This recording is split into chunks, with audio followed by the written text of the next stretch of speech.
Today we're going to go over 5 great base locations in Subnautica 2. They're not necessarily precisely ordered from worst to best, but the last one is definitely the best and is the one I used in my real playthrough, and the first one is probably the worst. Let's just get into it. Alright, so our first base location is about 180 or so meters away from the life pod out in northeast. Hello there. Right next to this angel comb. This location I would give a very good rating for resource availability, at least in the early game. You've got very quick access to everything you would need in the early game. There are caves underneath your base here that are filled with resources, so you can just go down there and get all the resources you would need, and there's lead a little bit along that pathway you see over there as well. There's also a huge amount of space available to you to build here. As you can see, it's just, you know, big plates where you can build bases, and there's so much titanium on the ground. This is clearly an intentional base location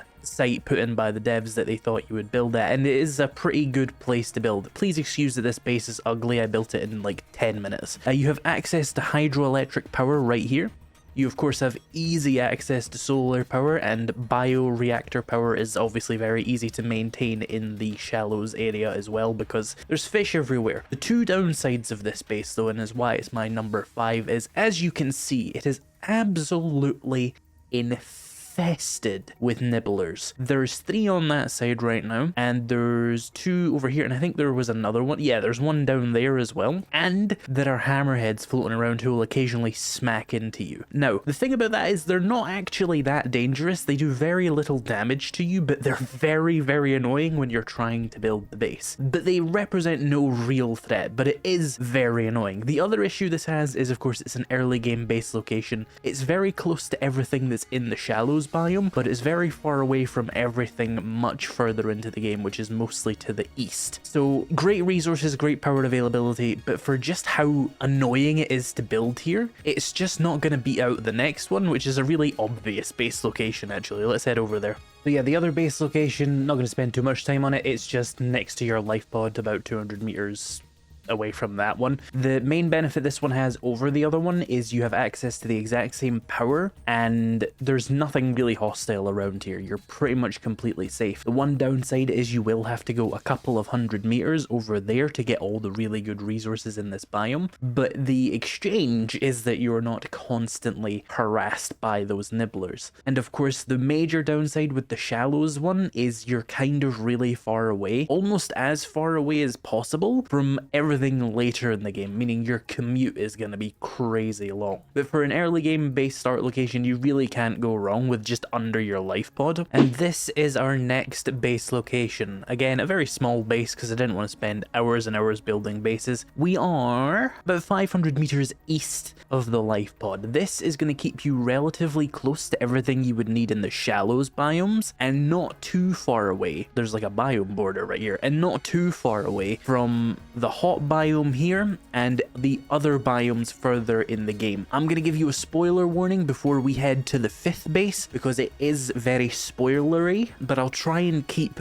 the things around it relatively hidden for you by being there at nighttime. You have access to easy solar power at this height, of course. Solar power is pretty good as long as you get the battery charger thing, and you actually have really easy access to decent thermal power because the air over here is just like 80 degrees Celsius, and that gives you about, I want to say 75% efficiency on these thermal plants. Not fantastic, but it's about as powerful as a hydroelectric station. So, you know, it's not that bad. You just have to use the resources that spawn in this biome to get to it. Additionally, a nice thing about this base is it's one of the locations where you can build out into the void. Now, you can't build in the void in Subnautica 2, just to be clear. They block you from that currently because of the early access, but there is a few locations where if you get the angle just right, you can extend your base out into the void, and it can be a pretty cool effect. So let's just walk down here, and here's my little void base with a little Reaper Leviathan, and you can see the void edge of the map is actually right there, but you can extend your base just barely into it, which does have the fun effect. You'll get your little warning that it's early access, and if you want to stand here and see what spawns in this area and perhaps heat it for the next half an hour, it will spawn in while you are standing in a base like this. I hope it can't attack bases. I don't entirely know. Yes, something is howling at me out there. That's concerning. Right, so for our next base, we actually only come something like 100 meters down here. And this is a potential cave base. Now, I'm going to be completely honest with you. Cave base, not all that useful. God, that thing is loud.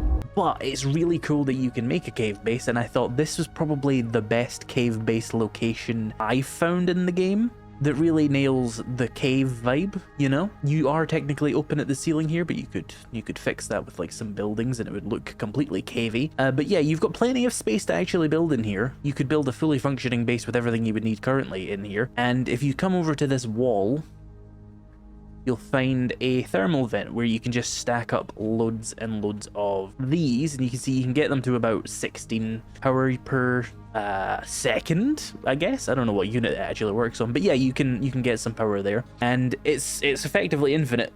But solar power probably doesn't work very effectively down here. Not honestly that effective of a base, but you know, it's cool, and you have a way out over here that'll take you to some useful places. But it's about the same level of viability as that base I showed you up on the cliffs there. So let's head out to the final base location, probably the best location in Subnautica 2 right now. So final spoiler warning, if you do not want to see what the final area of the game looks like even vaguely, I will keep the lights off, don't worry. Don't continue watching. Thank you for watching so far. Enjoy one of these early game based locations. If you've already played the game and you're just looking for like where's the best spot, I'm going to give an honorable mention for right here.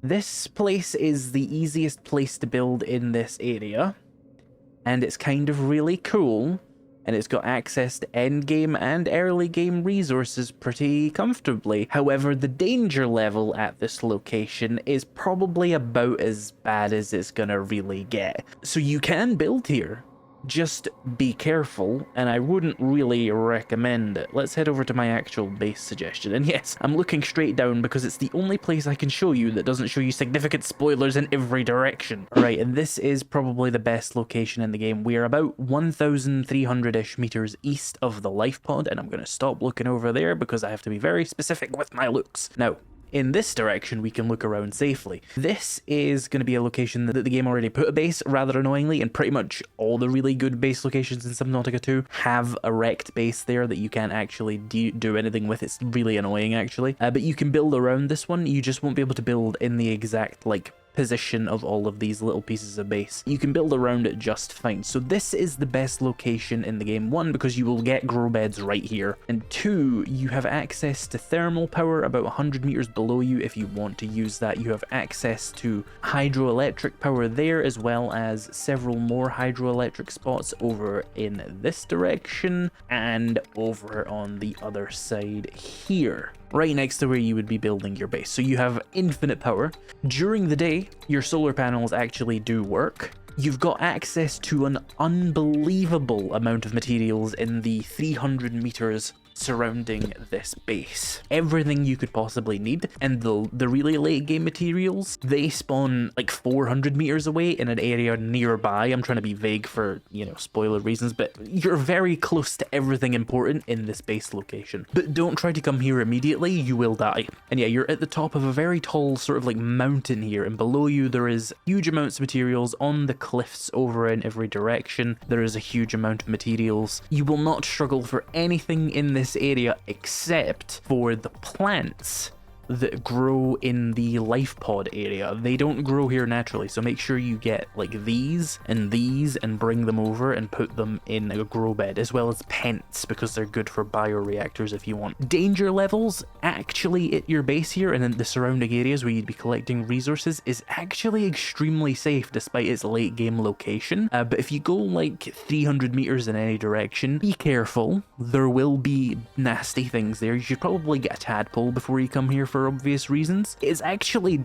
really safe. Like, you will not be bothered when you're doing stuff around your base here, but you'll have plenty of time to see those threats coming and adjust for them. And additionally, this base definitely has some cool factor, because the glowing whatever these are really, really cool. And there is a patrolling entity that comes by here that's just really cool to live next to. So yeah, this is a solid base location. One minor limiting factor is you kind of have to build it a little bit tall because there's so many spikes around that it doesn't want you to build on. But you can see I just placed a room and then started building on top of the room just fine, and everything is elevated nice and high, and you got a little cave down here for more resources. Speaking of resources, if we just go behind the base here, you can see there's just mountains of titanium, copper, other resources. There's shitloads of silver and copper. There's quartz to the east. There's salt to the south, I think. And you'll find salt clustered around these thermal vents as well. You really can't want for much here. And there's a little extra cool factor. If we come over to these, like, rock formations, they're actually a little tadpole booster.